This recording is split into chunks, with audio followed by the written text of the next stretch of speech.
And we are recording. I'm ready. I got Drink of Champions. I got my Coors Light with a straw inside of my Baltimore, Maryland koozie. Oh I yeah, you are. I keep forgetting you are in Maryland. I'm in Maryland right Oh. now. And as you guys know, he is Simo is at his parents' house, you guys. So he is forced to start drinking Coors Light at 7 a.m. bright and Yeah, early. His mom sounds just about pulls right. off his bed sheets. Wake up, bitch! We're going drinking. Chug, chug, chug, chug. Yeah, We gotta get this episode done before tequila 2 o'clock, where things get very, very scary. So yeah. I'm glad it's Saturday, not Naked Thursday. You know what I mean? that's right. Well, I'm here because I'm celebrating my 40th birthday. I'm officially middle-aged. Wow. He's been celebrating his 40th birthday for 12 years, you guys. Yeah. Anyways, we're going to do this in three, two, one. What are you doing? Testes in my mouth. Get on the ground, you fucking pledge! Ew.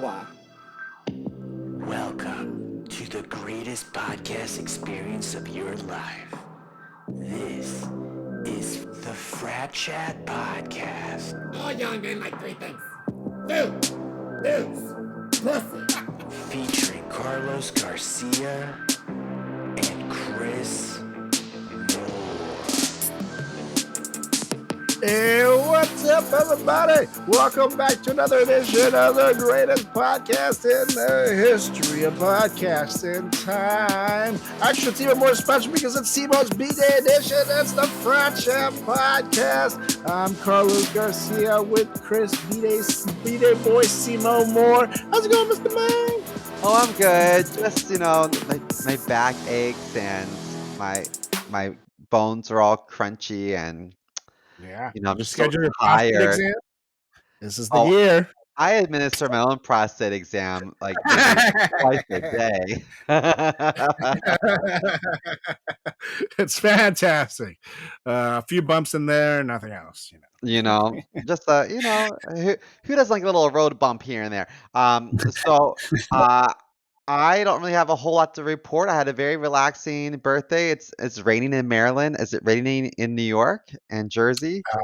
It was for a little bit yesterday and Wednesday, but we had a pretty overall nice week, and it was supposed to be shitty. So thank God the weather gods saved us, because I myself was at the Jersey Shore till yesterday, and I was very worried that the beach slash pool house that we rented for the week was gonna go fucking to waste because it was supposed to be rainy and cold the whole time.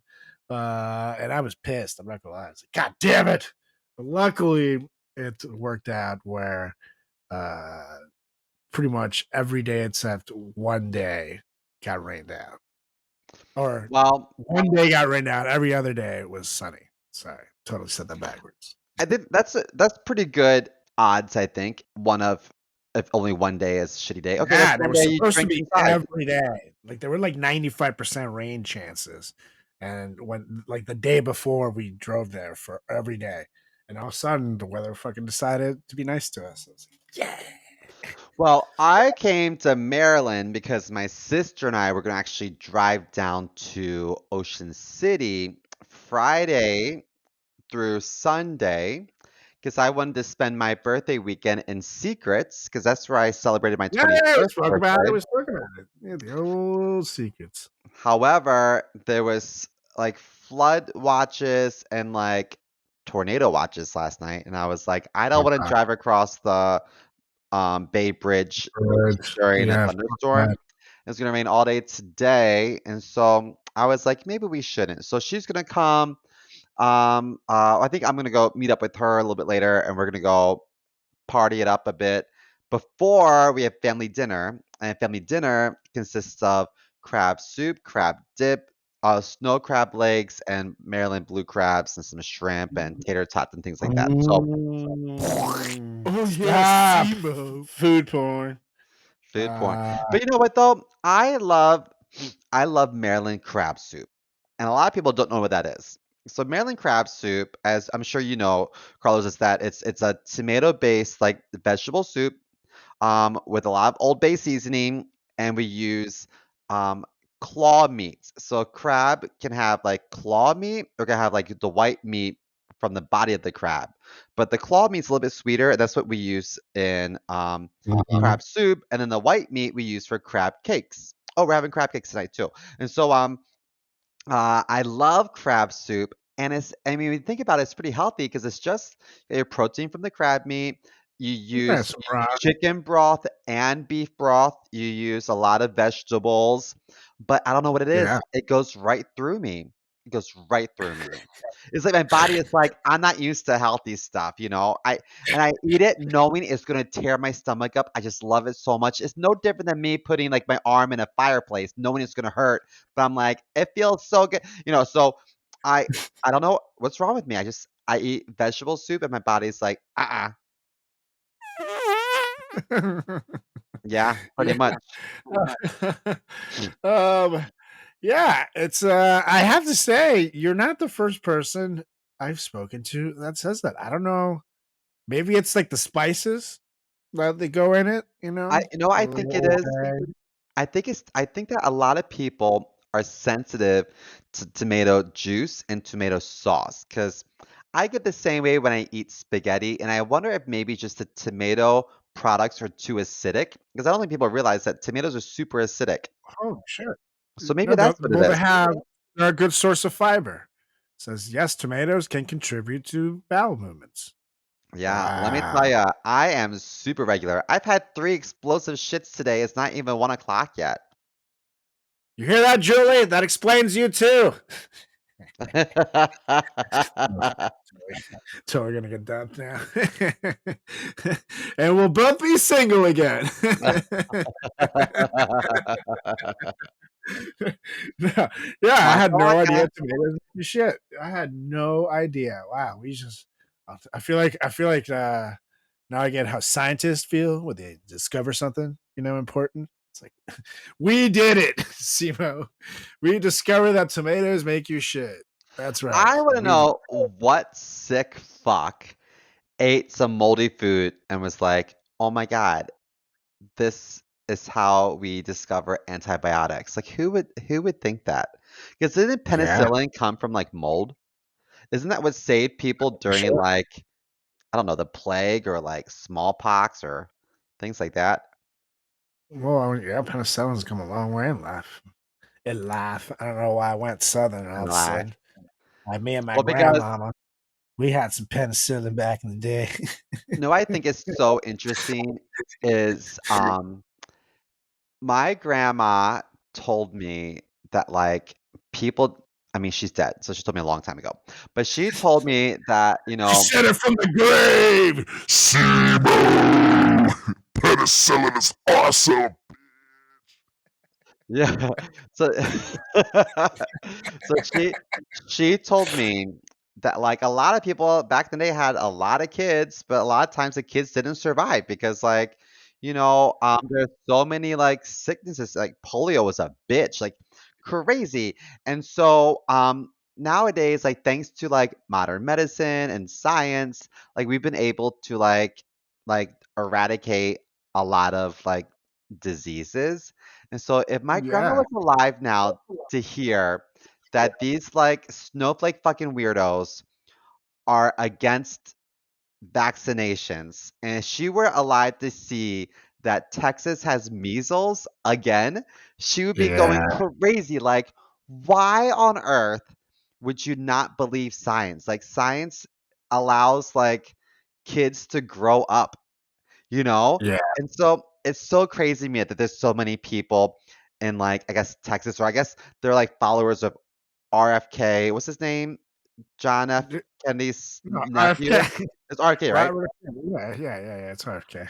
RFK is such a idiot. And like, how are you like not a doctor and like making decisions that doctors should be making and scientists? Like, Well, what? I I was don't listening understand. to a podcast. It's called Last Podcast, and the left people they don't need it. listeners from us. They're pretty big already. Yeah. They were talking about like the Conjuring, the people who are featured in the Conjuring movie, Ed, Lorraine Warren, and one of the cases about how this lady was blamed for being a witch, essentially.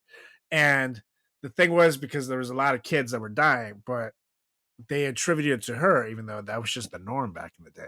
People, kids would just fucking die young. Yeah. So It's that's why true. when RFK was like, "Well, how come I never met anybody who had any of these diseases when I was a kid?" It's like, because they fucking died, you dumbass. Yeah. That's why they You fucking sound a died. lot And like him. I know I've You been working on sound that. just I am. like him. I'm not proud to admit how long I've been working on that.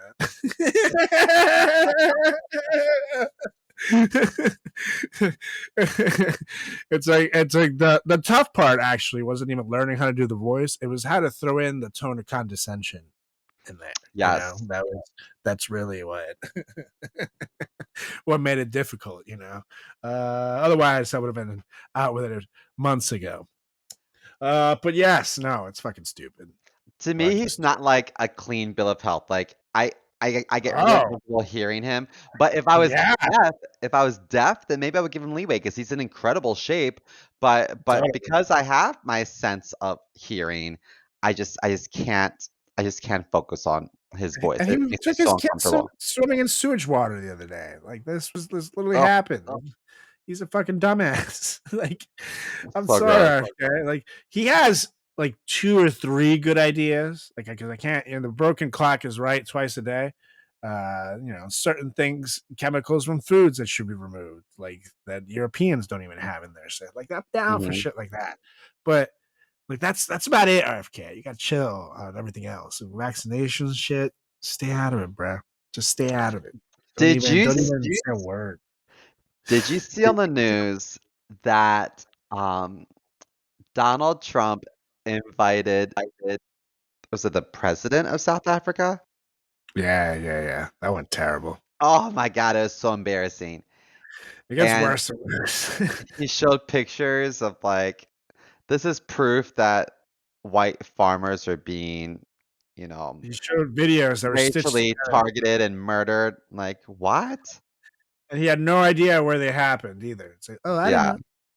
I just heard it's true. I can't believe me. And like none of that was what was he was saying that it was.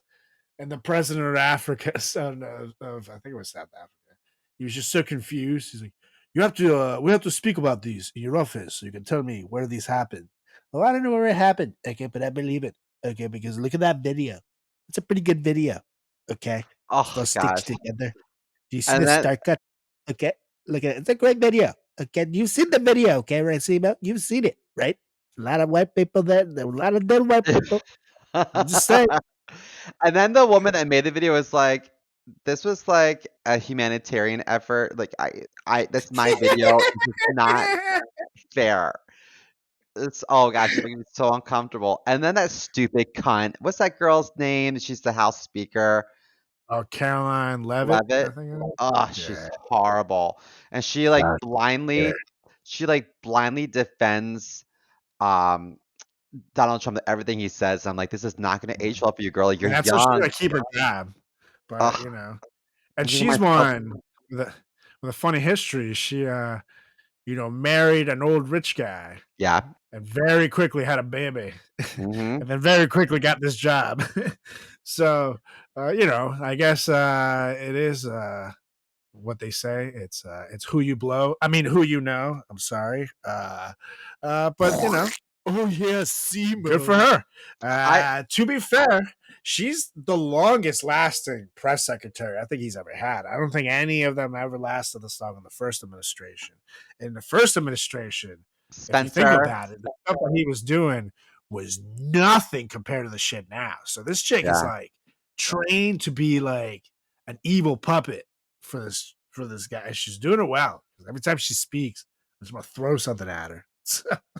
Oh, I can't stand her. I think she's horrible. But I think that I think it's not gonna age well for her. I think that she's on the wrong side of history and like she's just ruining her Yeah, life but in the again, she future. very rich. She doesn't give a fuck. As long as as long as Donald Trump doesn't end up being convicted of anything, she has secured being a press secretary and the longest so far to this guy who, love him or hate him, people are going to remember this presidency. And Yeah, that's I don't think true. for the right reasons either. But Correct. it's gonna she's gonna go down in history. And at the end of the day, I'm sure if this husband of hers dies, because that's quite an age difference, she's set for life. And if they get divorced, she's probably set for life as well, especially because she gave them a kid, and that's usually in those type of contracts, wedding contracts for these people. Mhm. So she financially doesn't have to worry about shit. And right now she's etching herself in the history books. So what can you say? You But know, anywho, I just want to say one more thing politically aligned, and that is that I was taking a deep dive high the other night, just going through like, just yeah, what catch they her call up. that you fall down the rabbit hole when you're baked. And I I don't I I would never say I want anything bad to happen to anyone in any political Oh, office, but I do think that it's fair to say that when you have old people in office, they might pass and then they're like vice president might have to stand up to the plate, you know what I mean? And so yeah, I hope that nothing ever happens to Donald Trump because I think that JD Vance is worse. And so when yeah, I compare JD Vance to Mike Pence, like I didn't like Mike Pence very much because we were not politically aligned at all, but Mike Pence did stand up for what was right as far as the Constitution is concerned and the American people, and he did the right thing in the end, and it burned him, you know. And so, JD Vance doesn't have a backbone at all. And if you look at all of the vice presidents in the history of the world, JD Vance is actually the least um, I wouldn't say he's not qualified, but he's the least experienced amongst the rest of the pack because he's only been in the Senate for a couple of years, right? So like, I know that he was in what like um the military. I know he wrote a book. I think he went to a really good school. So great, good for him. But yeah. I He's don't not know. qualified to be vice president yet. Come on, Yeah, it's it's like it's crazy. crazy. It's crazy to me. I just don't understand anything. I don't understand any of He's it. there as a puppet, and everybody there now is there as a puppet, which is also why things aren't going as well. That as the first administration, where at least he was able to keep touting, even though it was Obama's economy, he didn't tank it until COVID came, like he did, like he did this one. Back then he had generals, he had economic advisors, he had people who actually knew what the fuck they were doing, who tried working with him and to kind of keep him in check. And he, knowing that he needed a second term in him to really do what he needed, he also tried to work with them. This term, he didn't give a fuck. He's got nothing to lose. There's no third term coming. So he's getting all his shit out of the way right now. He doesn't need anybody to adhere to the Constitution. He needs people to adhere to him. So that's why he is appointing people with basic high school knowledge of the Constitution who'll never challenge him because they're not qualified to have that job to begin with. So they're grateful, and he's just putting in a bunch of loyalists so he can do whatever he wants. Luckily, a lot of the stuff that he's doing is being stricken down in court. The problem is that all the people put in place to enforce this shit are his loyalists. So how does anything get done? So I don't know. We're in a very weird situation where time needs to just move fast, and we need to hope nothing crazy happens because who knows what the fuck happens if that, Yeah. Ugh. including things like martial law. So, anyways, let's get off of this depressing topic because, ladies and gentlemen, it's time for emails from the listeners. Oh yeah, Yay. and we like hearing from you guys. We love hearing from you guys. So we're going to hear from you guys. And again, remember, if you have a question, you got something to say, nice or bad, because we haven't gotten a mean one, a good mean one in quite some time, please shoot us an email, I mean, fratchatpodcast@gmail.com. I saw a few mean ones. I just pass over them. I'm like, no, I'm not in the mood for this. My birthday weekend. I get a pass. That's true. Well, I just if I see something like yes, gays, it's not good. Like if you have a good roast, send it. I laugh at it. Me and Simo even did a show where we roasted each other. We used to do it on this show every week, but we did like live comedy where we roasted each other. It's fun to us if someone comes up with a good joke about us. But Roasting's a talent, and I recognize a good talent, even if I'm at the butt of the joke. You know that's what I right. mean? Yeah. That's right. Simo's the butt of a lot of things. Yeah.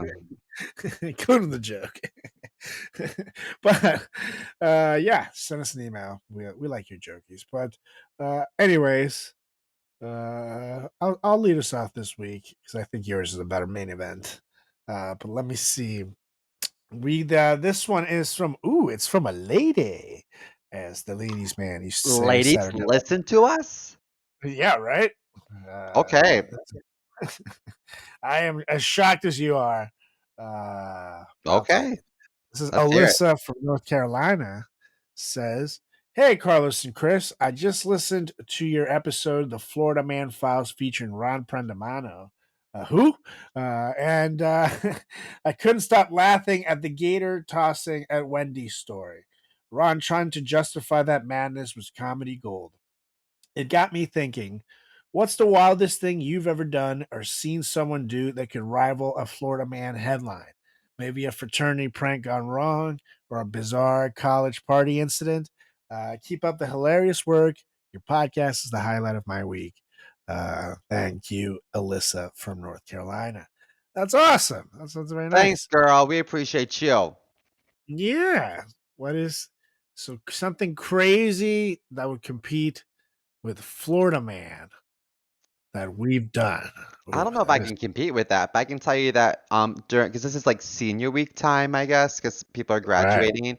And I remember right. senior week when I went, I had this. I don't know if you remember this in college, but um I went to senior week 4 years in a row.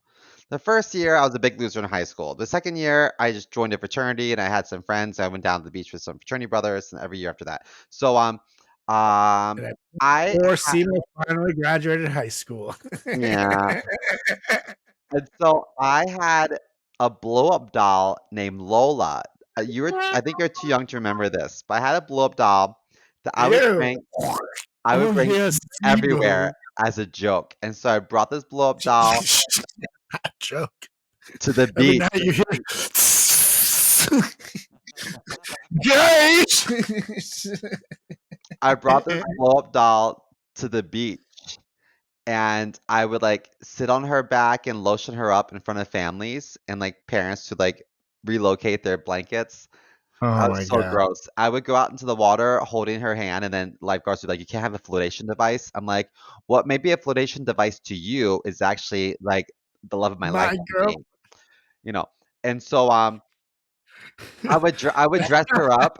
I would bring her to parties in college and have her sit in a chair, and she would be dressed up in a funny outfit. It's just like a stupid joke that I would do. But, Wow. one year at senior week, my my Dumb. friends had her tied up and hanging out of so they had a string hanging out of a window and they were dangling her on like a rope in front of like the kitchen window because we had like a townhouse. And so I looked out the window, I saw, oh my god, it's Lola hanging outside the window, my girlfriend. No! And so I went to go get her, but then we lost control of it. The wind picked up and she fell. We were on the bay side of Ocean City and she fell in the bay. And there are multiple reports Not of today. a woman and a rope floating in the bay. We just couldn't get to her in time. So a lot of people Oh reported that there was like a no. woman tied up with rope,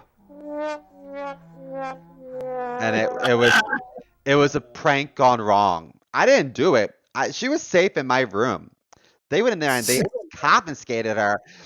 But I felt so bad that like people are probably like at their like back deck like crabbing and like fishing and then here floats down a fully dressed blow up doll that resembles so a woman, that's horrifying for Yep. anyone to see. Yep. There's This little kid probably like a definitely got SWAT team that traumatized. ran out. That's Ugh, probably how we got Jimmy. Actually, makes so much sense. I felt He really definitely bad had about a lot of that. I didn't buy a new one. People are like, like if your pet dies, they're like, "Are you gonna get a new puppy?" Like, how can you say that? So when people are like, "Are you getting a new blow up doll?" How can you say that? The love of my life trauma. floated down the fucking bay. Serious? This is- I'm still processing to this day. I didn't just blow that up with air. It filled my heart up with love. Yeah, All right, true you story. guys need to learn a thing or two. You fucking 100%. jerks. How Wow. about how Yeah. about you? Anything that can rival a gator tossing story at Wendy's? I don't know about. I mean, that's tough, but I do have a Florida man style police getaway that's now way too long ago happened. So, statute limitations. See ya. But basically, I was a senior in high school, and I had just bought my Jeep Wrangler. Oh, I And love a good Jeep Wrangler. fuck yeah, dude. I miss that car. I was just talking about that car. How much I miss it. Literally, I mean, I probably meant to say it at least once a day. I miss that fucking car so much in my life. But this is the first time, I'm out with it. Uh, this is kind of like the first time. At this point, my parent, it's my parents and I were very good, but I'm 18 or so. It's starting to get little through that rebelliousness where you have tiffs with your parents, and at this point, I know that they were watching me like a fucking hawk, so I couldn't get in any trouble. I knew it, and I chose to go with my friend and his girlfriend at the time to this field party that night. And basically, for those of you that don't know, in Maryland, especially in smaller areas, there's often tons of fields, empty farmland, abandoned shit where you can just go out there. If you have like a four-wheeling driving vehicle, you can go climb them up there. It's tough for the cops to come and get you. So it's a nice place to go party, light up some hay, start a nice little fire, and do some wieners, nothing Oh, much that's I'm in. drink some beers, have a good time, and then, sometimes you can even sleep out there. And then Okay. in the morning, dip out. Especially if it was like summertime.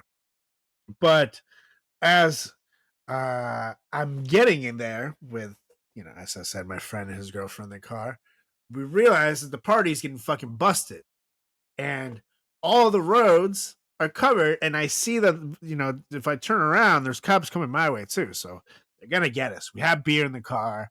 I'm like, no, no, no, no. So again, I can't get in trouble. I say it. I said it out loud. And my friend also didn't. His parents are more hard asses than mine. So we were both kind of in the agreement. No, we can't get in trouble. So I see that there's literally a Mm-mm. construction site right next to us, and I just say, "Fuck it," put it on 4-wheel drive, bang a right, and literally drove my car right through the construction site. Dun-dum, And dun-dum. You guys are all like, right, like, so, hang on to the girlfriend, and hang on. everybody's buckled in and shit. But testing out that new suspension very nicely in that first, and literally there was enough of stuff there where as I'm driving through, it's giving me cover too, so the cops can't see me. And then I get to essentially the main road, cutting through there, which was fucking amazing spot to be. However, there is literally to get from the construction site off to the main road wasn't like getting on it. There was actually like a big crevice, and I was like, I can't drive through that. The car will flip. So I'm like, what the fuck do I do? We're like stuck there, and then I see this giant piece of plywood uh, that was like draggable, like off there from the construction site. And I tell my friend, all right, you two get out of the car, stay off to the side real quick.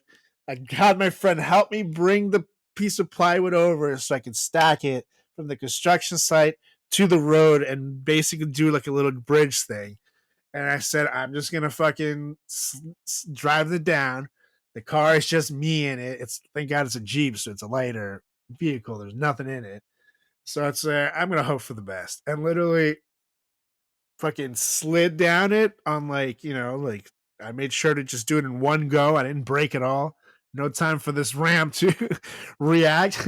And I made it into the fucking road, and then they came down the crevice, fucking got in the car, and we got the fuck out of there. And it was the most fantastic moment of my life at that point, knowing that I am trouble free. Literally, from there, we could see everybody getting busted. So, like, it was just like, Nice. citations.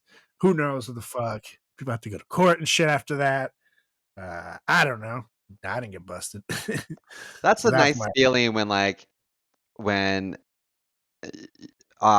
you because of your efforts of being sneaky and strategic that you can like reap the benefits of like safety. I think that uh not to that extent, but I was at the beach one time and the cops came and they raided all the blankets at this like gay beach. And they were confiscating all the booze and giving everyone citations. And I was like, that's not gonna happen to me. I dug a hole like a motherfucker, buried my cooler, put the blanket over top, and they're like, "Where's your cooler?" I didn't bring one with me. I have these water bottles. That's it. Like, you don't have a cooler? No. Well, it looked like you had a cooler earlier. Well, then I'm sorry to tell you, but it's not here. So take a look. And they couldn't find it. And everyone around us got a citation, not me, because I was thinking. You that's gotta think in these awesome. situations. Hell yeah, dude. I mean, especially like something like, drinking at 18. Everybody's fucking doing it. Of And course. at the time, I was being a DD too, so I was being responsible. I was going to drink, but we had fucking booze in the car, which in Maryland they were going to fuck us. So it's like the kind of thing you're getting away for a stupid reason. Uh, I don't know. And I think like for getting fucking citations for drinking on the beach is like the dumbest shit ever. Dude, Come on, especially on a now gay beach.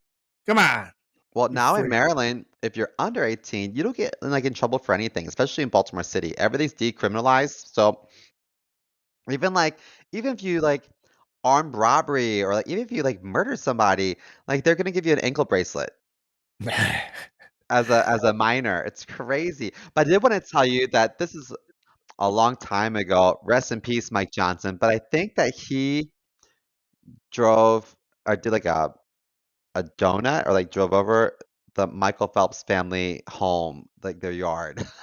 Like, Why? I don't know what I think he was probably drinking and like when we heard about it, we Fuck were like, you for "Oh," winning 8 gold medals for this country, you son of a bitch. I was like, "Why would you do that?" I remember being like, "That was so stupid." Like, I hope that doesn't come back on us. Um, but you know what though, it is something kind of exciting to take your car off road in whatever capacity. I'm sure at the moment he was like, "This is fun." I don't know, but Holy shit. Michael Phelps won 23 gold medals for this country. yeah. And this He's the most decorated Olympian like ever, right? he was kind of a tool though, because people don't know this, but he's from Came to our around the party. area where we went to Yeah. college. So he, sometimes people would run into him. He would be around the town. And this is around the time where he ended up getting caught with that prostitute. So uh he until that happened, he was known to kind of have a little bit of an ego and would come out and be like, "Hey, you know who I am? Well, I'm Michael Phelps." I think that's why Michael I didn't Phelps. know about a prostitute. Yeah, I think it was a prostitute. I don't know if she was like, I think she might have been trans too. Oh, really? Michael Phelps, prostitute. Let's see. Yeah, it was a transgender prostitute, and it's all Okay. fun and games to get caught with a transgender prostitute, Michael Phelps, and then You he know, became like the nicest guy ever. So it's like, maybe most people should be caught with transgender prostitutes. I thought that he walked away from the spotlight just simply because he got caught smoking weed. Like, I'm like, who No, cares? after that he won like 15 gold medals more. The Oh, weed, and really? then If anything, that weed helped his reputation. Yeah. But yeah, and then after now, then obviously with swimming, he made it. He did everything you could possibly do, but he swam what and past the point where most people are even capable of doing it. Because by like 31, you're old in swimming, especially in Olympic Yeah. swimming. So Well, that's now he's a now he's just spokes been commentating and stuff. now he's a spokesperson for BetterHelp, I think. Nice. But anyhow, What's all your right, email? I have an email here. This is from Jason in Providence. Not to confuse it with Provincetown. This is Providence, Rhode Island. What the fuck Provincetown is is private in sound?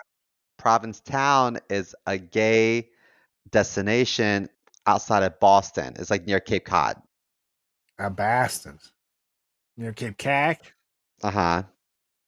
Precisely. Okay, so Jason wrote, "What up, fellas? My roommate keeps stealing my leftovers and denying it. But then I saw Ooh, my exact Chinese food on his Instagram story last week. Same takeout box, same chopsticks, even my fortune cookie quote. I confronted him and he said, Bro, I thought it was communal. We've lived together for 3 years. Am I no, overreacting or is it time to start labeling things with my face on them?" it's on, dude. You eat my Chinese food, I'm kicking you in the teeth. The fuck? Well, part of me feels like um, I don't know. I don't want to be devil's advocate 'cause I do think it's pretty shitty to go through like to be a total mooch. But Yeah, if it's mutually beneficial for each of you to be mooches, then you don't have any right. So Jason, if you're mad that he ate your Chinese food, then you better not touch any of his food. You know what I mean? So like it's yeah. hypocritical if you're gonna take a slice of pizza, and then get mad that he eats your Chinese Totally, food. totally. See, I But would never touch anybody else's. yeah, That's what fair. strikes me about this though is like if um it says here that he denied it. So if you're gonna lie about it, like lying is such a like an ugly quality just in general. Yeah, and that Because if makes you it lie worse. about dumb shit, then what else are you lying about? Like, are Mhm. you lying about submitting your rent for the month or like taking care of that like gas bill? Are you lying about the last time you cleaned around the house? I don't know. Like, what else are you lying about? So I don't care that he's a mooch. I care that he's a liar, and I think you need to find a new roommate. Sorry, Yeah, but why lie about dumb shit? I agree. I could completely agree. I think the lying adds another layer to it that it makes it extra shitty. Especially if you're gonna Instagram it too, because then it's a slap to the face. You know what I mean? Like, Yeah. what? Why would you Instagram something you're lying to me about? So, like, what do you think I'm not gonna fucking see it? You goddamn moron. So, yeah, if I'm with Simo, if you never touch their food and they are eating yours, then that's a conversation that definitely needs to be had. If you both are going around eating each other's foods, then you can't really complain. So some background needs to be given there, but you know the answer to, so act accordingly. Um, I agree. It's just I one of the biggest, most annoying things to me is when people touch my food without asking. If you ask me, hey, can I have some? I'm 8 out of 10 times will say yes, no problem. 2 out of 10 I might be starving. I'm like, dude, I'm about to eat that. Sorry, but uh, uh, Especially if you're like post-workout and you're like, totally like "The idea of something this you're meal looking got me through my forward. workout." Fuck yeah, dude. Sometimes you're like really looking forward to that Chinese food leftovers. Yeah. They hit different than when you get it fresh. So if you don't ask and you don't even give me that option, then to me is a problem. And I've come in before and found people literally like face first in my fucking leftovers that I was planning on eating and who never even asked and say, what the fuck are you doing, you goddamn animal? Like, get out of here. So I've been there. It's very frustrating. Well, So you gotta at least ask. I also feel like if it's been 3 years and you haven't nipped this in the bud yet, then Yeah. you may not ever nip this in the bud. Like, part of me is like, Totally. Jason, like, I appreciate you writing into the podcast, but part of me is like, dude, like, you're telling me you've been a bitch for 3 years. This is not the first time we've eaten your food. Not the first time. It's true. That's I've definitely true. The first time I've been like, yo, dude, like, not cool. Like, I came home after a busy day, expecting to have some leftovers. I was not expecting to like order more carry out or go to the grocery store. So like if that's what we're gonna do, then let's just give each other a heads up, like, hey, I'm eating this or I'm gonna eat that, just so I know. But I would have established boundaries from day one. Yeah. Yeah. Some people do not like confrontation, though, I have to say. I have been seeing it a lot in the world with people even in their 30s, man, who fucking just can't speak up for themselves. And it's crazy to me. It's like, if you don't advocate for yourself, no one will. I Yeah. don't understand. That's just life. It's just how it is. Anything, whether it's work, relationships, life, fuck, even vacations. And you always have to advocate for yourself, no matter where the fuck you are, because everybody's busy advocating for themselves. So they're not thinking about you. So you gotta be your own number one character in life, and you take care of yourself. But yeah, people are terrified of conflict, and they will literally sit there and be passive aggressive about something rather than just being like, dude, I'm mad that you did this. Like, come on. Yeah. Just have a talk, people. It's healthy. Communication is healthy, brah and brows and lady brows. I just hope that they have the balls to like say it to their face and not like um I in the mean, they body of did an say email. it to us. I know, but I'm just saying that like when you have confrontation, I have a lot more respect for someone who approaches me man to man and be like, "Hey, I need to talk to you about something," as Yeah. opposed to like a passive aggressive email that they probably showed other people and like, you know what I mean? Like Yeah. I would much rather someone at work be like, "Hey, can I talk to you about something?" than to like talk about me to other people. It comes back to me, or I get it in the body of an email. I'm like, how scary was it for you to write this email? Like have some balls and come talk to me and let's hash this out like adults, you know? Yeah, and you can tell when someone's had shown it to someone else too, because it's either spelled way better than they always spell. There's Yeah. commas and shit. There are like 4 paragraphs in there. It's like, oh, you went through this with your friends and family, didn't you, son of a bitch? You Hmm. chat GPT this motherfucker. I love Oh boy. Chat GBT. Anyhow, Yeah. what do we have in Uh, the news happening? that's right. It's time for the news, ladies and gentlemen, because this is a fun one. I had no idea that worker bees like to get drunk. Yeah, they do. I had no idea. Apparently, bees can become intoxicated by consuming fermented nectar or sap, which affects their behavior and is noticeable in their waggle dance, a method bees use to communicate. So I guess they like break dance to talk. Like we kind of do too. They're like, I'm like, shh, shh, shh, shh, shh. Seymour, you're a bitch, and I hit him with this, Yeah. and like that's how we talk pretty much on the Yeah. mic. However, this is crazy behavior. When a bee then later returns to its hive in this drunken state, guard bees can detect it because their dance cues are totally off, and no one likes when you break my timing. God damn it! It's 3, 4, 5, 6, not 3, 4, 6. What the fuck? But anyways, when the guard bees detect that these other bees are drunk, they actually punish them by biting off the intoxicated bee's legs, and it punishes them, and it actually makes they make the other bees then see these bees with no legs, and it's a deterrent to them to not get drunk, which is crazy. It underscores the importance of discipline and order within their hive. But they're like crazy fucks. You get drunk and break your legs.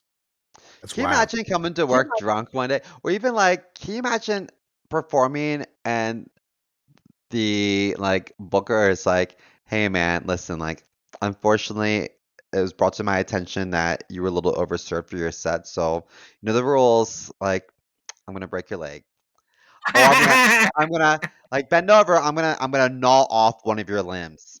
Sorry, I don't make the rules. This is nature. But Larry, come on, we're friends. Come on, we know each other. I told you, if you keep getting drunk, we got to take the other leg. So Yeah. this is all on you, Bill. You All right, fucking it's just idiot. a warning. Give me those fingers.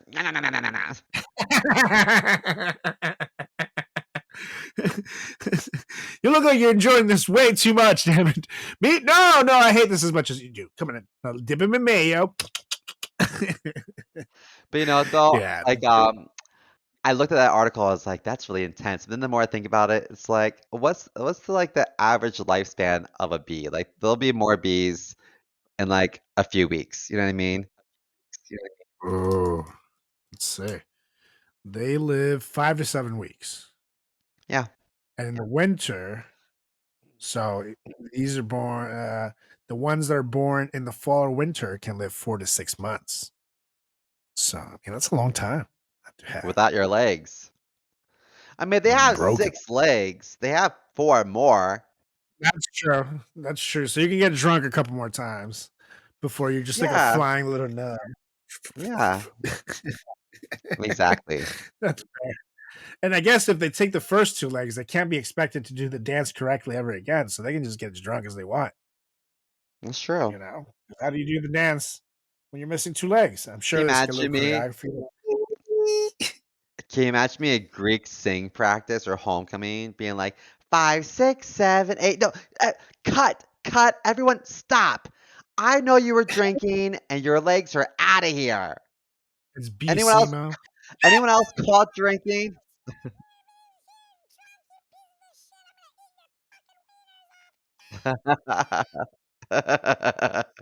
I will eat your fucking wieners off. Good times. Anyhow, But anyhow, Jake's here, my cook.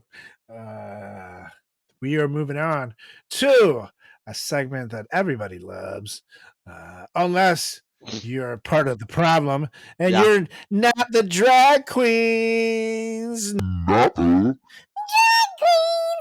Because we have another edition, because it just seems to be. It is never the drag queens. The call is always coming from inside the house. And Yeah. for this particular story, taking place in Minnesota, and this one I don't know how we missed, but a Minnesota state senator was caught in a sting operation a couple of months ago, and he was forced to resign, and we're still waiting on his replacement. Is going to be figured out in the next couple of weeks, which is how it was brought up to my attention that this happened. But did you know that Republican Senator Justin Eichhorn of Grand Rapids had to submit his resignation because he wasn't reading to children? No, ladies and gentlemen, he was doing way worse than that because he was jailed in an undercover operation targeting commercial sex involving juveniles. He's scheduled to make his first court appearance, which he did a few weeks ago. So apparently, investigators had placed multiple ads online offering sex for money, according to the charging documents. And then this guy exchanged text messages with an undercover officer pretending to be a 17-year-old girl for several days until they arranged a meetup where he was arrested. Just like this fucking guy that we know. So the guy, Eichhorn, wrote, "I saw your post and any chance you're still available tonight?" Warren asked, while later he messaged again saying, "What's a guy got to do to get with the hottest girl online tonight?" Ooh. After his arrest, officers seized 2 cell phones, a condom, and $129 in cash. Ugh. The federal charges attempted coercion and enticement of a minor to engage in prostitution, and 6 other suspects were arrested in the sting. prosecutors said. According to Eichhorn's Senate profile, at the time he was married and had 4 children. And he lists his profession as entrepreneur and was first elected to the Minnesota Senate in 2016. You know what? So again, This not a this drag is queen. this is obviously horrible and disgusting, but what makes it Yeah. even more gross is the fact that he has kids. I would bet that he probably Yeah. has his oldest kids might be close to the age of what like he's, What he's looking attracted for, to. And so then right? like if I was parents of like friends of these kids, I'd be like, "Oh my God, like did he ever make my kid uncomfortable if they were over at his house?" That's so scary to me. But I have to say I was looking there's another article and it says here that so yes, so he resigned after being charged with soliciting a minor for sex. He was ordered to be released from a county jail and into a halfway home as he awaits his trial. What rehabilitation does one go to if they have an appetite for youngsters? Like what? Like you don't belong in a halfway home. You belong in like a concrete cell with like no lock and key. Like just Yeah, but I guess this is just for. I'm not taking his side note, people. It's just more so for the law purposes. Even though he was caught, he hasn't gone to trial. He's still under the presumption of innocence. Innocence of proven guilty in a court of law. And if his record is clean and he is paying for his defense with his own money, he might be arguing, I need to still be working. A, so I can work on my defense, and B, so I can pay for my defense. So if his record is clean and he's going to be monitored in a halfway house, because that's still like, you're in jail and still essentially, and halfway houses tend to be pretty disgusting places to live anyways. Then I don't see why a judge would keep him away until obviously once he's convicted, take him in, because then he's well, liable to flee, do whatever. So I don't know though. It's tough because you don't want to lose that presumption of innocence. Just be well, throw them all away, because then they're gonna start doing it for every crime, and that's where you. And I know obviously some people deserve more for an eye for. If you're a fucking like Ted Bundy motherfucker out there killing women, hell yeah, I wish he got what he gave to those women.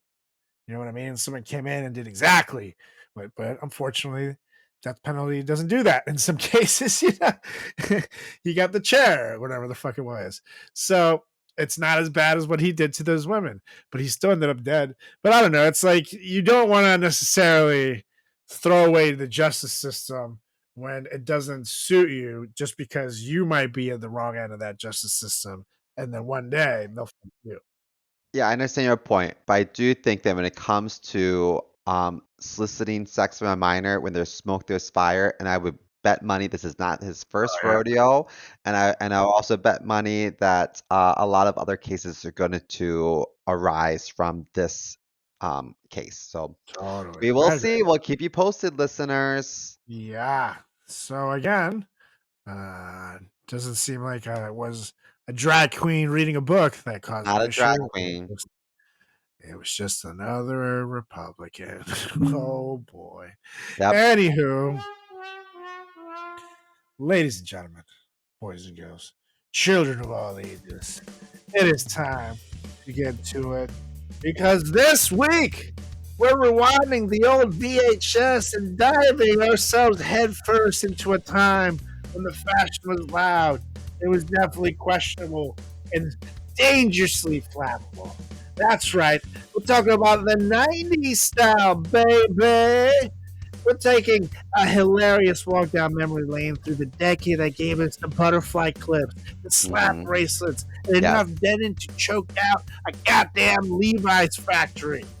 Now, if the fashion flashback you didn't know you needed until now, so throw on your windbreaker, baby, strap on your Velcro shoes, and tune in. It's 90s fashion. We're remembering the 90s right here on the FratChat Podcast. Oh, yeah. Oh, yeah. I'm No, I excited. think I it's love when we talk about interesting. the 90s stuff. Oh, me too. But what's interesting is that we're coming out of a decade, so the 80s. You may not remember because you were born in what, 89? 88. 88.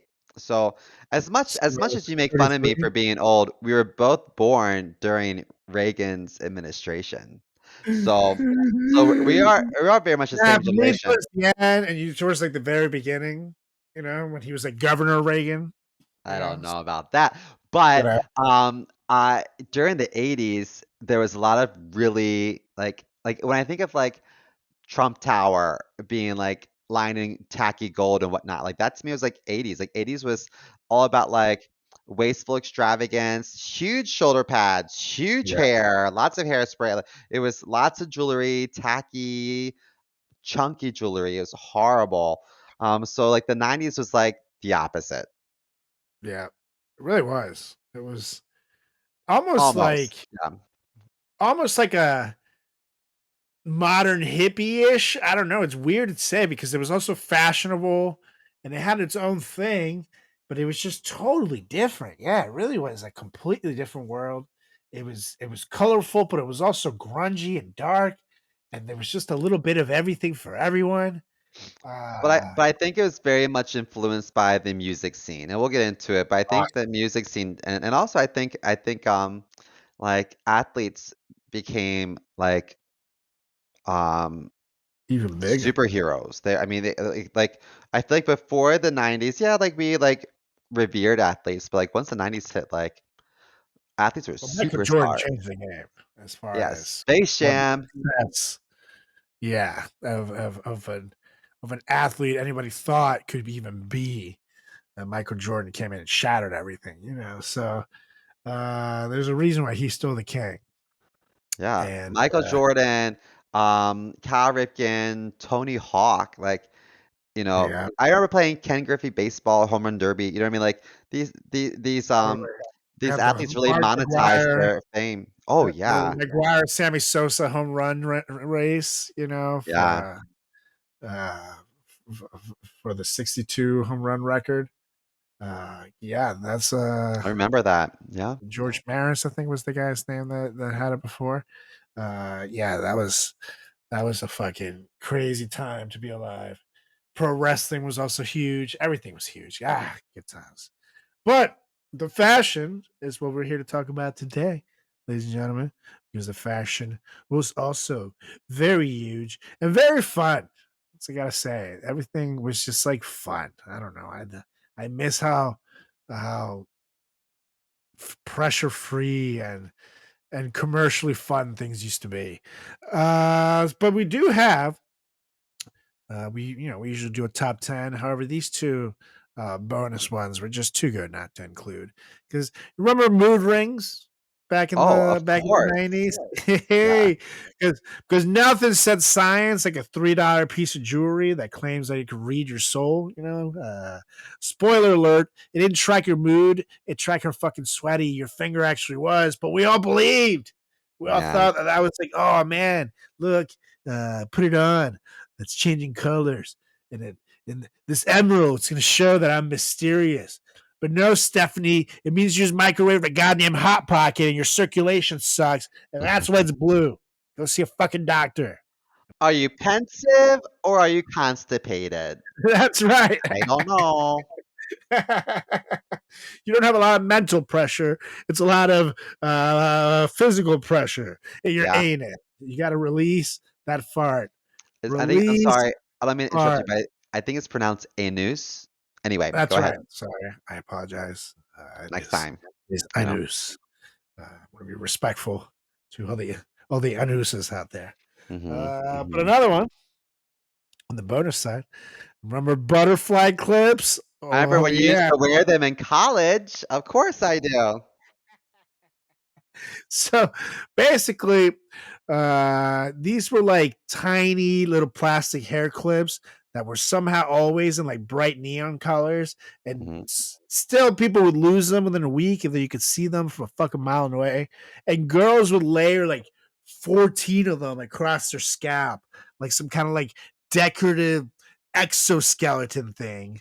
And not only the hair didn't hold well, the hair didn't even hold well at all, but they were also like a signal to the world that, hey guys, I own at least 3 Backstreet Boys records. You guys want to check them Yeah. out of my house? Pretty fun. Like I think of the little girl from Finding Nemo with the fish when I think of these butterfly clips. Like these girls just like Totally. big braces and just like 50 clips across their hair. Uh they were wild. I remember that. And I remember glitter was really big at one point. I remember girls used to put a lot of glitter on their face. Glitter, they had glittery butterfly clips, and they would like put their head back in like science class, close their eyes, and just dump glitter on their face. I'd be like, the moment that gets into your eye, you're fucked. Like, what's wrong with you? Totally. Anyway, well, first on my list, I something just happened in the 90s, and I got really involved in like sportswear.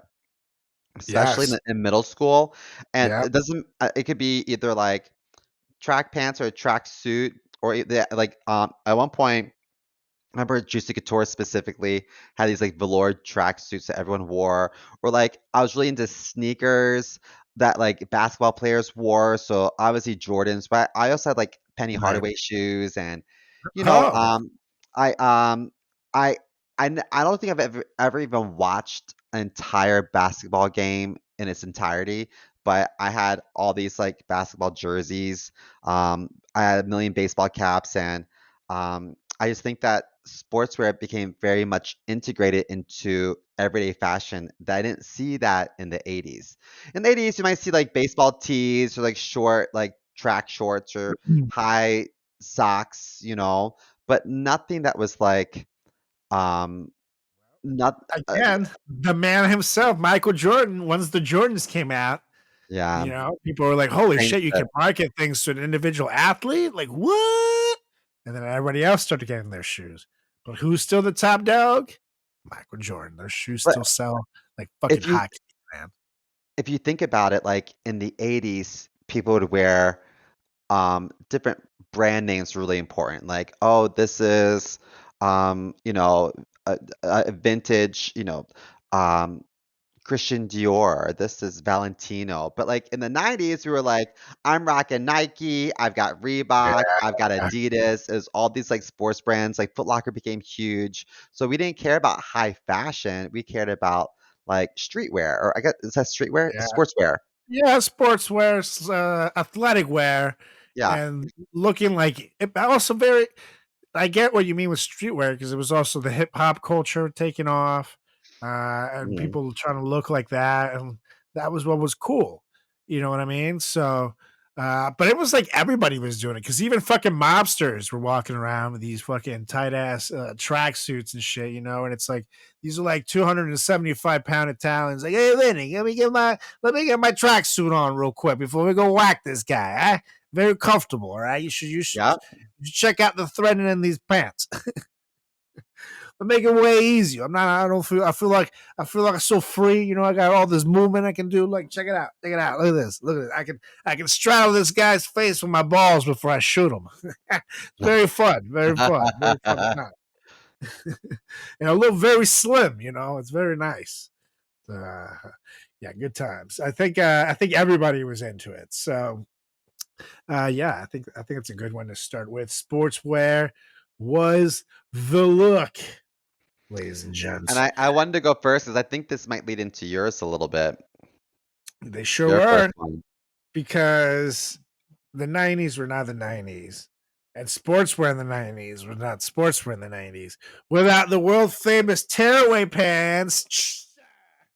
Absolutely. I wore those. I did too, man. And I thought it was so cool. They were like the only pants that double as a magic trick. You literally would just tug at them and bam, you're in your gym shorts. It made it look so cool, for basketball warm-ups. You're gonna have a dance battle, you're ready to go. Or if you just like wanted to dramatically storm out of your biology class, shh, I'm out of here. However, thing about these is that they were a high risk, high reward fashion choice because sure, you look super athletic and cool until someone pulled them off in front of your crust, and then you're standing there in your Spider-Man tighty whities, wondering where life went wrong.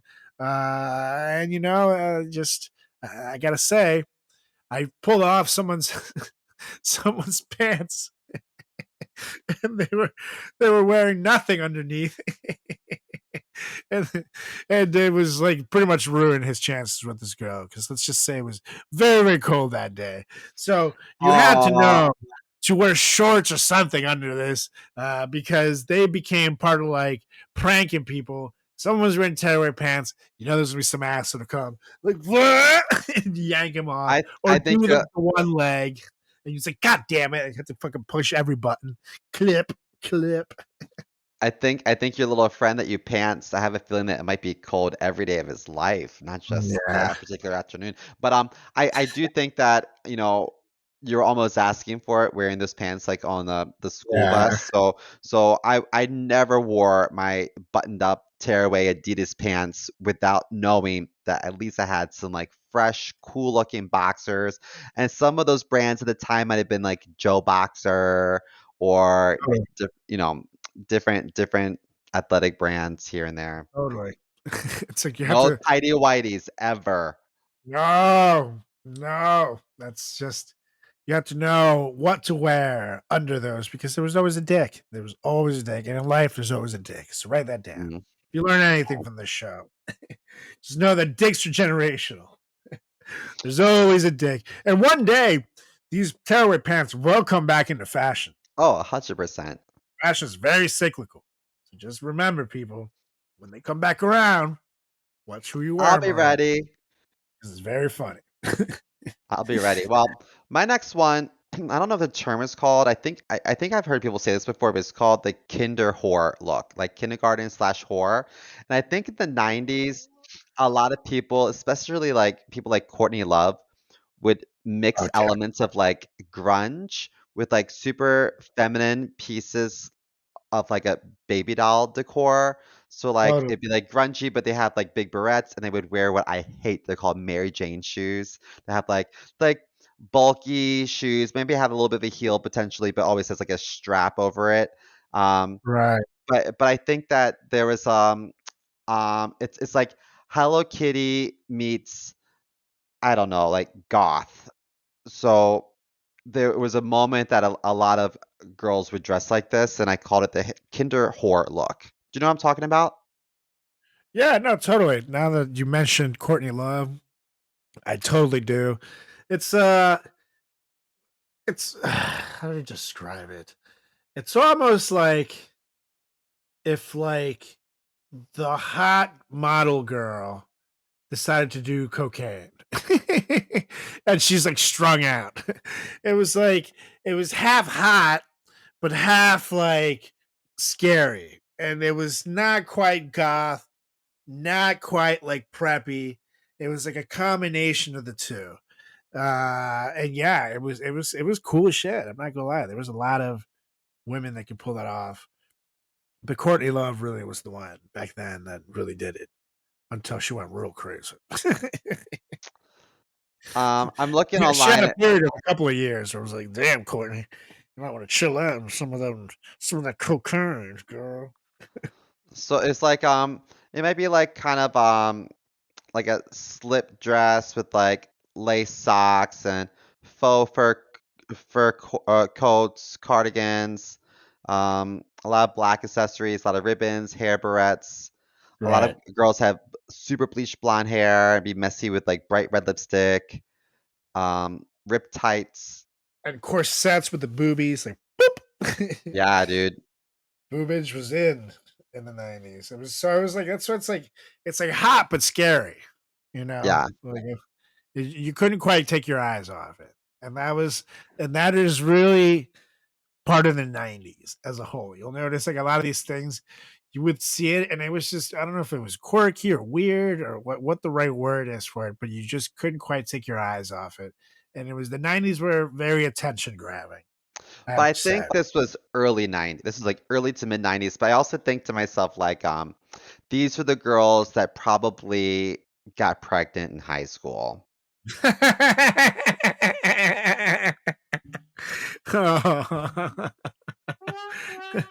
Yeah, Nice. The kid's old enough now to go work in the factories so they can pursue their dreams of being a music star. correct. What's You next on go, your list? you go, girls. You go, girls. Anyways, up next, oh man, these were a fashion staple in my closet because they were the lazy man's dreams. They were shoes with no laces, no fuss, just a little sound I had that them. let the world know you just gave up trying things at age 8. I'm talking about Velcro shoes, baby. Because it was like wearing toddler technology on adult feet. And even though I was a kid back then, everybody had them. And were they stylish? No.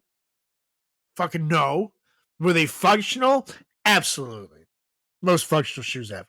Velcro shoes were the original I don't run anywhere energy shoes, which were perfect for me because I don't. Plus, if you ever get in a fight, you have to like stop mid scuffle and like, hold on, bitch. Let me re Velcro my shoes real quick. Hold on. Okay, I'm ready. Come on, motherfucker. And then you're so tough and intimidating. Like, whoa, this guy's got Wolverine Velcro shoes, bro. maybe should fuck with him. You know what? I had shoes that had laces and Velcro, and I would just like bunch up the lace in the middle of the Velcro and Velcro it in place. Does that make sense? I do remember the lacy Velcro shoes as well, which came in when you for those like older teenagers that were still in the younger end, that still wanted their Velcro action, but needed to look cool and tie their shoes. Yeah, I totally remember doing that as well, especially because sometimes, when I was younger, I couldn't quite get my shoelaces to be all the same size. So like sometimes you'd have like one big ass knot in the bunny ear and one like wanky looking one Yep.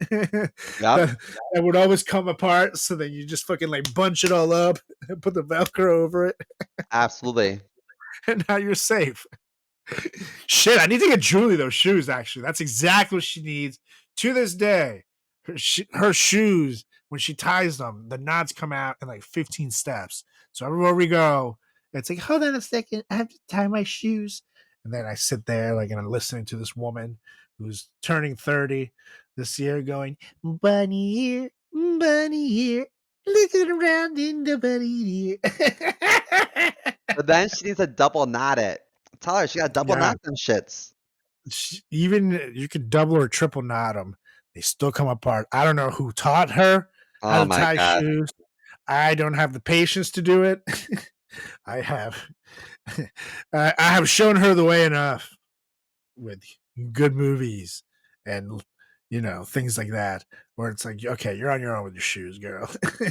Well, if you guys decide to have children and to have a family, I think that teaching the kiddos how to tie shoes is going to be your responsibility. Yeah, that's gonna be on me for sure, 100%. Yeah.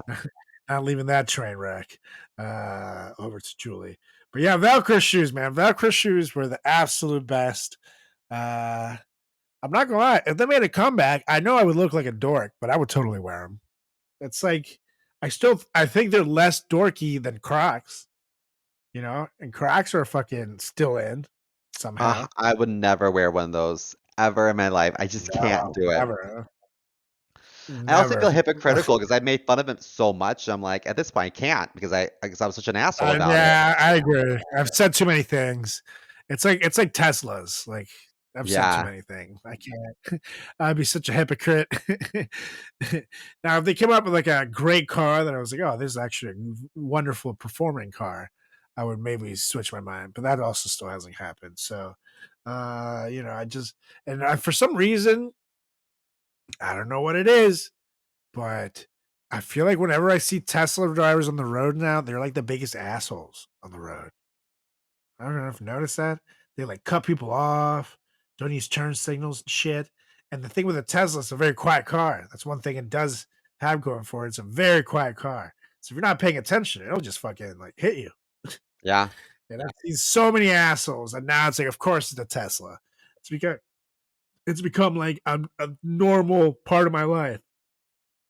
Just be like, of course, it's the fucking Tesla. So I don't know, Tesla drivers, y'all need to have a club meeting or something, and y'all need to talk, figure out some ground rules here, so you can not be the most hated drivers on the road. Because it used to be Honda Civic drivers. after the Fast and the Furious movies came out, and everybody decided to put a giant spoiler on the back Yeah. and like giant exhaust pipes to make their 1992 Civics sound like a fucking lawnmower. Yeah. Yeah. Why does it sound like that? You're going 15. Now let me ask you, what's more annoying to drive next to? A Tesla or a bicyclist? Oh God, It's a hard one, it's right? tough. They both It's suck. tough because I'm at least a Tesla has the ability to go faster, but a bicyclist is just always in your fucking way. And for some reason, when it's a bicyclist, you'll pass them, but then you'll hit a red light. Then they manage to get in front of you again, and then you do this fucking game for like 45 minutes, and they give you little hand signals, you know. And no one knows what the fuck those signals are. I know we What learned the it. fuck you We learned it doing? in school, You but know no one what are remembers you it. doing? At least the Tesla doesn't even use signals. You know you're watching out for them. But like with the bicyclists, I'm like deciphering what the fuck they're saying. You doing a Nazi salute? Because I don't. Oh no, they're turning right. Okay, that's not. There's this guy at my train station. Every morning, he drags his huge bike, onto the train. I think to myself, don't you have a bike so you can avoid the train? Like, doesn't this defeat the purpose of a bike if you have to like take the train to then ride your bike? Then you know what I mean? I don't Yeah, understand. Lock up your bike that is somewhere true. else. I don't get it. That is true. I do. I do hate what I see.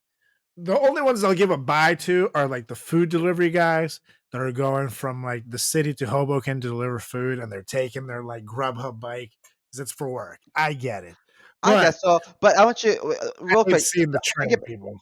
think about this though. Like, if people take up more than their seat on a plane, they're expected to buy another seat, correct? So if you're Totally. gonna come onto the train and you're gonna pay for one person, but your bike takes up the space of like 4 or 5 people, I have an issue with that. Yeah. That's And how I I will see it. say, at least the Grubhub dudes tend to be out of the way when they do it versus the regular ass cyclist in New York City who also wants to be right by the entrance so they can get in and out. So then they have their sideways bike blocking the fucking thing. So to make it as inconvenient as possible for other people to get in and out, and they do it purposely because they want to keep that door open for themselves. Yeah. See, meanwhile, like the Grubhub guy takes his bike and drags it all the way by like the sliding doors. At least it's the fucking goddamn Karen bitch who thinks she's special that annoys the piss out of me and takes up all like the best standing spots when it's a packed ass train. So it depends. I get some I'll give you leeway, but it depends how you do it. There's Yeah. ways to do it, people. Some of you are doing it wrong. But anyways, back to a happier time. Woosah, the 90s. The 90s. Um, and is it your turn or me? I think it's me. And my next one Yeah. is baggy clothes. When I was in middle Oh school, yeah. the baggier the better. Like, I know that we just left like Huge. the season of like skinny jeans a few years ago, like by the pandemic kind of killed that. But baggy clothes, I mean, if you didn't have baggy clothes, you weren't cool. Like the pants And had to they're be loose. also like riding off your ass to show off your Mm-hmm. boxers, and nothing was fitted, nothing was tailored for specifically for men. A Mm-hmm. lot of girls would kind of fall into this too, but it's mostly a guy thing because I think that Totally. and we'll talk about the girls a little bit later. I have something later to share, but I just remember this was very big in like hip hop um community, and so I think that that kind of like trickled down into just normal fashion for kids. I like Totally. idolized Biggie Smalls and Tupac, and like what I saw them wear like on TV. I'm like, I'm gonna wear that. You know what I mean? So I Totally. also think that um that maybe I'm wrong, but hip hop, I know it was around, but I think it really got mainstream in the 90s because Yep. I think back in the day, you know what boggles my There you mind, and go. we talked about this, is that Snoop Dogg doesn't have any Grammys, and it's crazy because I'm like, he's so accomplished and he's such like like a symbol of hip hop that he should have like all the awards. But when I think about it, like people just didn't respect the art form of hip hop in the early Right. 90s and like during the 80s, so they really like became more popular, and their fashion influenced, our fashion, and they started to like collaborate with like high fashion designers and brands and whatnot. But there's also another element of hip hop that was like um, a lot of they would showcase a lot of like success in the form of like gold chains and like really gaudy Mhm. jewelry. And I remember at one point there were clocks. Remember people would wear clocks Flavor like Flav. Flavor Flav, yeah. Clocks around their neck. I don't know, but I never wore that per se. But the baggy clothing, absolutely. And my mom was like, "These Oh don't yeah. fit." I'm like, I "It doesn't matter, mommy. I have to wear this. I'm gonna get picked on at school if I don't Well, have that baggy was why it clothes." had to be, and the fit. Like I had the shirt had to be so big that I still wear some of my shirts in sixth grade. And now they fit me fine as a fucking mid-30s adult. Um, so that goes to show how big the fit had to be. It had to be like, think of it like the little poor kids that get handed hand me downs from like the Super Bowl losing team, that those shirts that get shipped over to Africa, like for the teams that lose the Super Bowl, and it's like a little kid and like a triple XL dress Yeah, shirt. You basically, yeah, you need to look like Tiny Tim, essentially wearing hand me downs to have the proper fit. And it doesn't matter what size you were, that's how it had to look. So if you were a 6'6" motherfucker, you need to find some big ass clothes to make that 6'6" frame not make it look tight. Because baggy was in as shit. And it was also an annoying time to be a kid when baggy was in, because people at school would act like, "Oh, nah, you're gonna be bringing guns, you'd be criminals." It's like, what the fuck, motherfucker? Like, I'm playing Dragon Ball Z at lunchtime. What do you fuck you think I'm gonna find a gun? totally. And then the next table's playing with their magic cards, like, Yeah, right. It's come on. it's like wrong school, dude. This isn't Columbine. So yeah, if it was not baggy, you were a loser, which is crazy Yeah, how arbitrary that was. so true. Meanwhile, back in the day, if it was baggy, you were clearly poor and a loser because it was a hand me down. So it's just funny how fashion. Anyways, yeah, that is a great one, and one that really took off in the 90s and unfortunately went way too long into the early 2000s as well. But it was Correct. frosted tips. Some people carry that on way too long, past the points where they needed it. But in the 90s, it was the golden era for the frosted tips. It screamed TRL just played NSYNC and I'm fucking spiritually changed. Like nothing used to say teen heartthrob like aggressively bleaching just the tips of your hair while leaving the rest looking like side ramen noodles. And I'm talking to you, Simo. It was the haircut of Yeah. choice for every dude who peaked in 10th grade, played one song in guitar, and thought he was a gift to women. You could literally smell the LA Looks hair gel from 3 zip codes away just to fucking pop those things up. And I'm not gonna lie, for some fucking reason, some people made it look cool as hell. And it's just which goes to show what a wild time the 90s was, where frosted tips were fucking cool. And even I thought, ooh, I could do some fries. Like, no. I don't remember what year. I'm looking up online right now. I don't remember what year, but remember Eminem in the Yeah. Slim Shady video? Hi, my name is what? Yeah, My that was name like is who? 97. It's like a Slim Shady. Yeah, 97. And then But 99 was the second album that he came out with the real Slim Shady. yeah, I used to love that. Yeah, and I he made love it I cool love for all white those guys to bleach albums. your hair like that too. He really Yeah. a lot of guys like it reminds me of a 21 Jump Street with when Jonah Hill, shows him back as a freshman and he's doing the Eminem look and everybody shits on him. Because Yeah. that's the thing. Eminem looked cool as hell in that look, but he made a lot of fucking people look like complete dweebs that were trying to emulate him. Um Justin Timberlake debuted his Frosted ramen noodle hair in the music video Crazy or something. It was for With NSYNC. Britney Spears? It wasn't Britney Spears, but they had a music video called um Crazy something, something crazy. But they were all like in like a hospital setting with like straight jackets on or something. And he was like sitting at the bleachers or like at a picnic table with like Oh, yeah, beautiful yeah. frosted hair, and everyone was like, "Oh my God, he's so beautiful." And I thought to myself, it does look like ramen noodles. It does. I It's drive like myself crazy. drive Yeah, myself but crazy. That's it. it looks exactly like ramen noodle. I was about to Yeah. hit play, but then we will get sued, so I can't. Yeah. But holy shit. Especially because the hair would be a color, but then his eyebrows would be kind of different. So it just looks so wild. It's like Yeah. it's honestly trippy. I have to like rub my eyes out. It's trippy as shit. I can't believe he still has hair after wearing that much bleach in his hair for all those years. Maybe 'Cause that's I why he think about shaved that. it when he went solo. Yeah, Because everyone's yeah, like, "Oh, he wants his own identity," or maybe his hair's damaged, like, he's done a lot that's with it. right. That's definitely right. He Who did knows? very buzzed, and that's definitely taking because I remember at the time as a swimmer, chlorine would be awful for our Oh, hair, yeah. and it would get like dried out. It was like a different texture, even.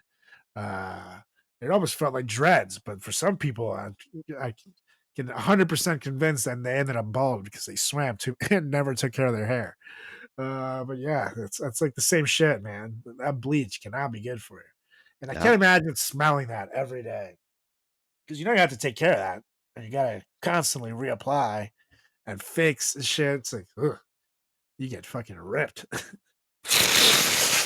Oh baby, I drive Ugh. myself crazy. Come here, Justin. Oh, we lost him again. He's driving.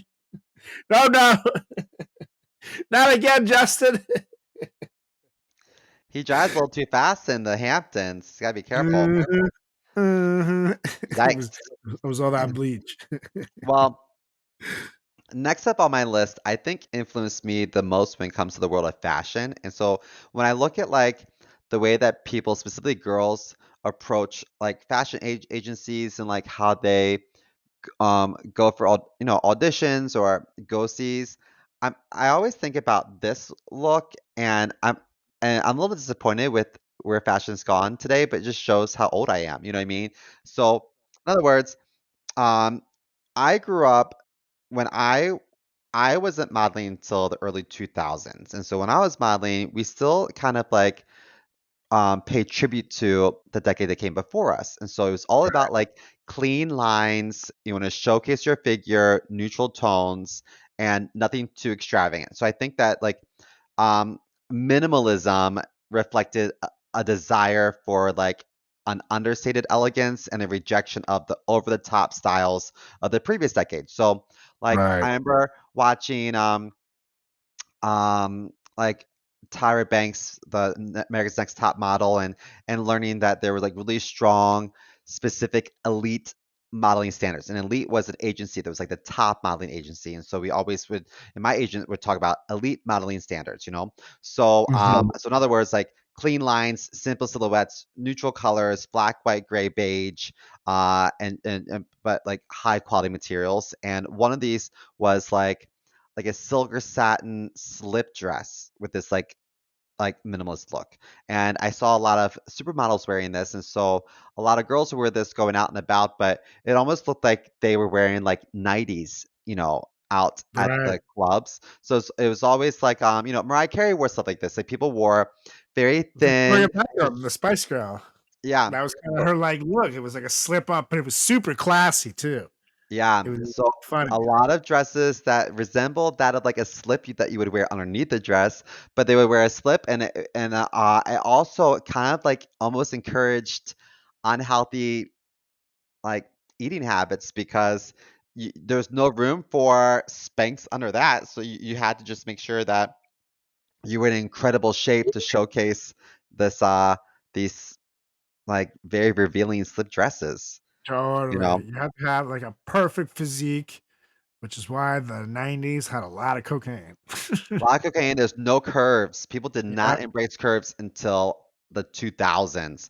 And I Totally. mean, maybe even Kardashians and J-Lo like had a say in this, but before that, if you watch The Simple Life with Paris Hilton, like she was such a Oh, stick, and she so was like the it girl, and she had zero curves. Like I just yeah, um I just remember these slip dresses were really big, but also not flattering on most people, and I think just kind of encouraged unhealthy body images when you think about it. totally.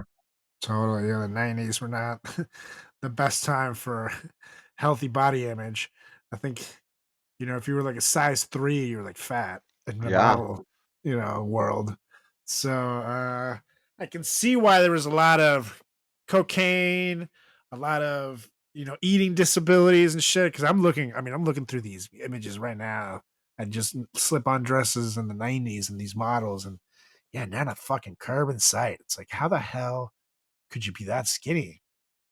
And I mean, there's hot women. Don't get me wrong, but it's like, holy shit, dude. Kate Moss and yeah, a lot of big models would wear stuff like this. I can't imagine the lifestyle you have to maintain just to be able to do that. Especially, the camera adds 10 pounds too, dude. It's a true thing. Uh, it's wild, crazy. Yeah. So I mean, we weren't perfect in the 90s. Can't say we were. Yeah. but but at least people look nice. I don't know. Yeah, I think that's one thing that I've always enjoyed curves. So I'm glad to see it evolve. However, I also don't like it like Kim Kardashian style, massive like that.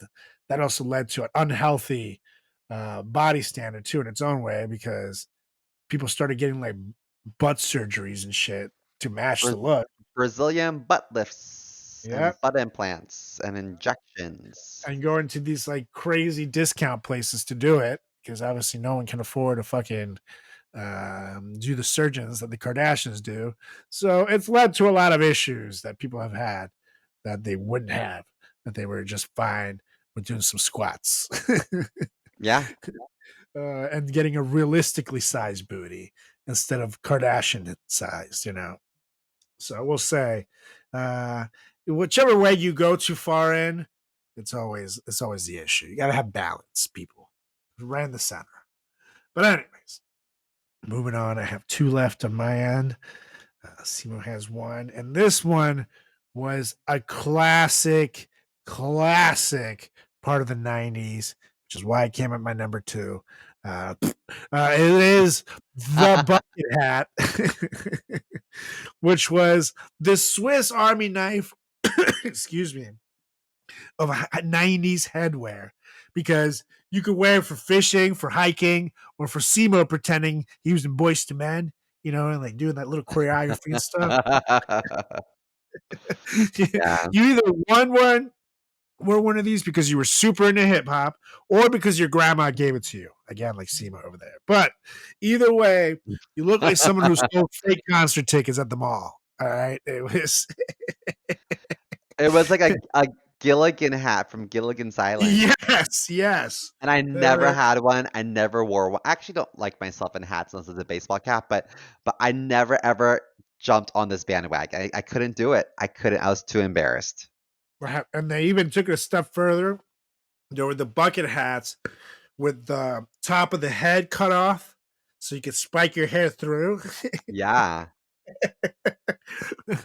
And I'm not gonna lie, I thought those were the coolest things ever. I couldn't pull it off. I never did myself. But I did hop on the visor trend, which was a Oh, me 90s thing. too. The hat with the top of the head on, which kind of defeats the purpose of a fucking hat, anyways.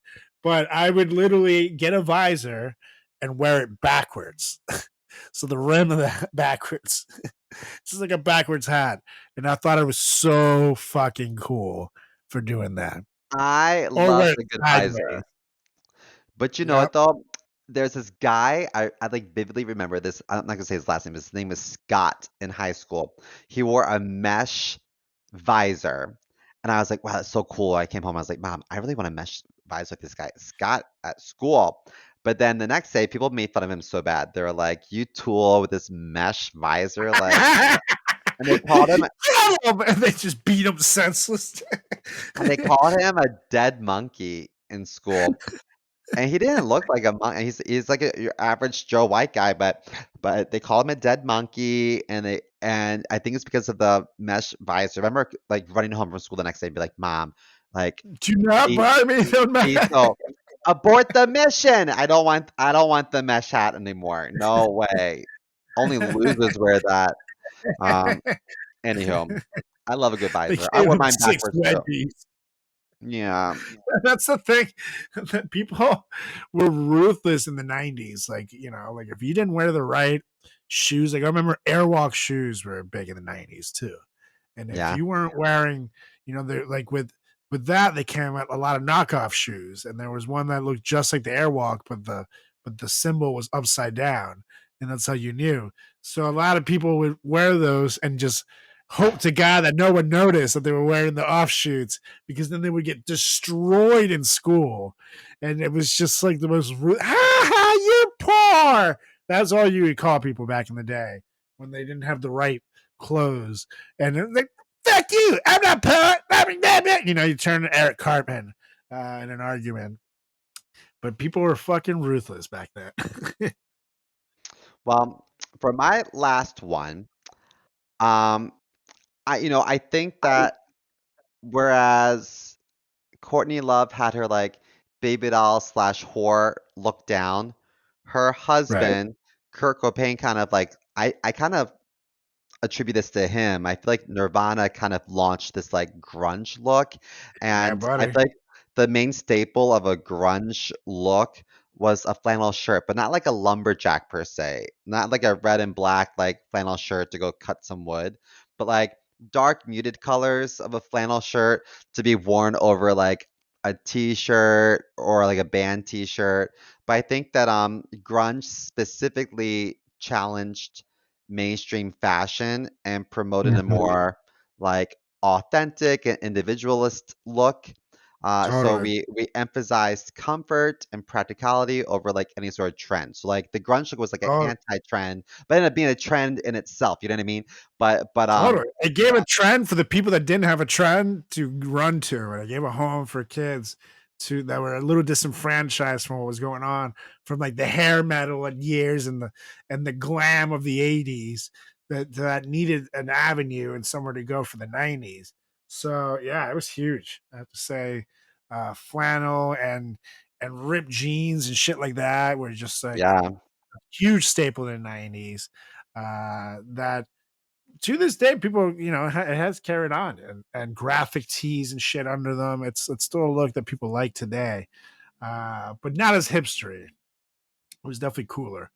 However, I will say, I don't. Did you see that Instagram launched like a bunch of AIs that you can like talk to, and they're like, like one of them is Anakin Skywalker from Star Wars and shit. oh It's yeah, like I have seen that. They had that on Twitter too, or X. one of them is Kurt Cobain. A Kurt Cobain AI Oh on really? Instagram that you can talk to and ask it shit, and it replies as if it was Kurt Cobain. And I'm not gonna lie, I'm like sitting there and I clicked into it, and I'm just like, it like said, hey there, I'm the Kurt Cobain and I ask me anything and we can chat. And I just sat there for like the longest time, waiting to hit send with my one and only question. So why'd you do it? I'm like, no, I can't send it. I can't send it. Maybe he I didn't. can't send it. Maybe Yeah, he right. didn't do it. That's all I want to hear the AI talk about. Like, so, but I can't, and I know they'll put me on some fucking list, and I get, then Kurt Cobain's ghost will haunt me or some shit. You gotta be I can't do it. you gotta be really careful what you say these days. You gotta be super careful. Totally, People getting totally. locked up for less, you know? So, and with these AIs, the thing is like you can go on some rabbit holes. Like I did talk to the Anakin Skywalker. Anakin Skywalker is Darth Vader before he becomes Darth Vader. So Right. like I've spoken about how I've been getting into Star Wars a lot this summer, And literally, I just started asking it all my nerdiest questions about who was stronger, himself or as Darth Vader, and who would win in fights. And I'm like tweaking the scenarios, and the AI is like speaking to me. And next thing I know, I wasted like 45 fucking minutes nerding out with this thing that's not even a real person. And I've had a very fulfilling conversation. I'm so happy. Oh shit. I think I just wasted my time. I think that's officially what I just did. So watch out, lonely people. Yeah. It'll get you. It'll get you. You'll waste a lot of productivity on this shit. That's why I'm like, no, nope. Sorry, Kurt. I can't ask you the questions, the top questions of the day. Not today. Anywho, on to my last one. This is an important one. Yes, this is like planting the 90s flag. And actually, SEMO's is a great number one, is a great lead into this one. Because these, I think, what is the nostalgia wise, I'm saying it'd be nice to see them again. But I think they might be best left behind in the 90s because these are JNCO jeans, which were, if you've never seen them, Google this. It's JNCO jeans. And there were these massive jeans that were literally less about wearing pants, more about having like personal real estate. You know what I mean? Like each pant leg was like a Denon wind tunnel, wide enough you could like house a family, or like a family of raccoons could be like house in there, like an anaconda or something eating them. Like, you Or remember it's like it's almost like a skirt per leg. Yes, it was crazy. It was massive. All like the punk rock kids wore them, and you didn't wear them to walk. You wafted like a goth cloud of attitude and regret when you did them. Like skaters, kids again wore them. Ravers worshiped them, and your mama hated every second of them. However, they did have their plus, because if you tripped on these like down the stairs and shit, you didn't fall. You just parachuted down gracefully. And it was so nice. Yeah, true story.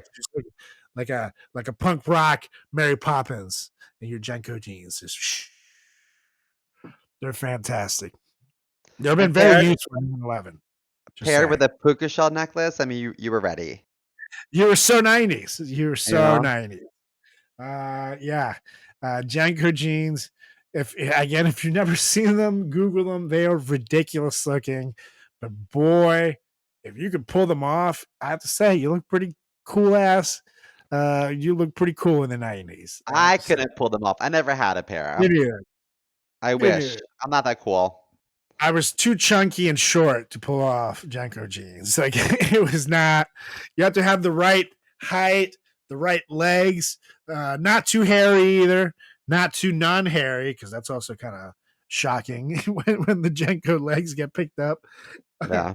You have to be just the right amount, a perfectly skinny and normal bodied to wear them, which again is in the 90s, we had a lot of fast food and candy and shit. So it was a minority of Americans, let's just say. So that's why this one should probably stay in the 90s, because I don't think we're doing much better in that department. But yes, that had to be my number one. If I think 90s and I think JNCO jeans, that's about as 90s as it gets, baby.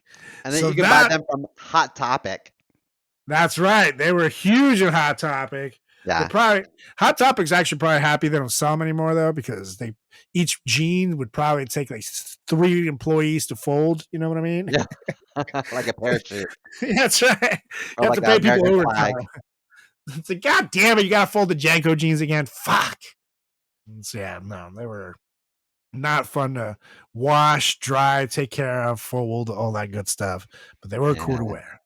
Anyways, that was remembering the 90s, the fashion, ladies and gentlemen, boys and girls, children of all ages. So let us know what you thought of our list. We gave you over 10 things. We got about 12 or even 13, I believe. They were all good. They were all great. However, there's always more. So let us know if you think we missed anything that was... Yeah, what did we forget? Yeah, that made the 90s great. shoot us an email, fratchatpodcast@gmail.com. Go ahead and give us a follow on all social channels and send us a DM at FratChat Podcast. That's on Instagram. That's on Facebook. That's on Threads. That's on Twitter. That's on YouTube. And also, go ahead and give us a follow as well.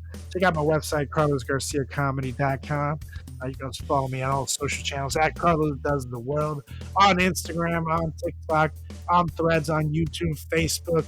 And you can also follow me, Carlos Does World, on Twitter /X.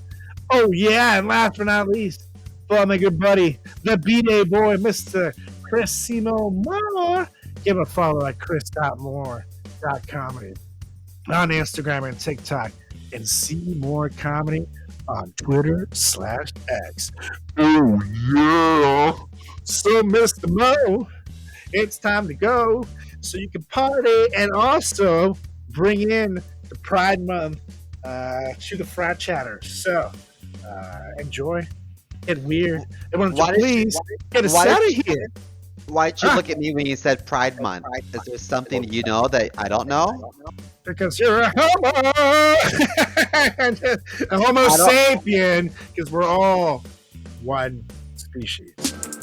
I don't remember stating that on this episode, but I guess I top the bag of hey guys. So that's right.